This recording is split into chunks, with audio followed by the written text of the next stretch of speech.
Œil de sourd, faites mon portrait. Il se modifiera pour remplir tous les vides. Faites mon portrait sans bruit, seul le silence. À moins que s'il faut, excepté, je ne vous entende pas. À Cognac, un petit atelier entre art et savoir. La terre est ici le mentor de l'artiste. Poterie ou sculpture. La perception infime entre la matière et sa forme donne envie.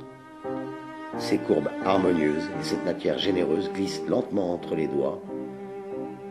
Contact entre la volonté et la liberté de la forme.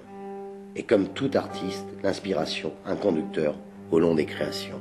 C'est au cœur du vieux quartier de Cognac que Cathy Chabert a installé son échoppe de sculpteur. Tantôt inspirée par le corps, tantôt infléchie vers la matière et ses contrastes. Technique subtile, obtenue à la cuisson des terres et des faïences.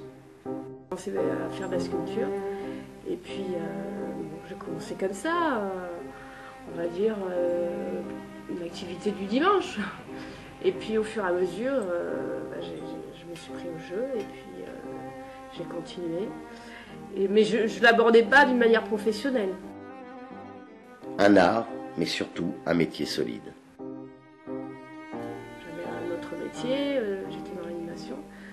Et c'est par la suite que je me suis dit, enfin j'ai pris une formation, j'ai suivi une formation à Valoris. Et c'est là que je me suis dit, bon, ben, pourquoi pas faire de la poterie, parce que vivre de la sculpture, ça me paraissait un petit peu difficile. De vendre des sculptures, mais vendre des pots, pourquoi pas. Donc j'ai fait une formation où j'ai appris à tourner.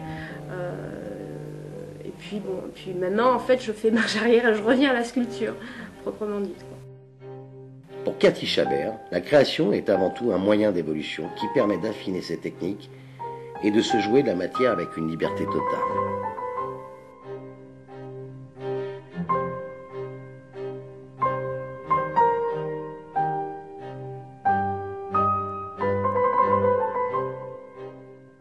Donc la faïence, c'est une...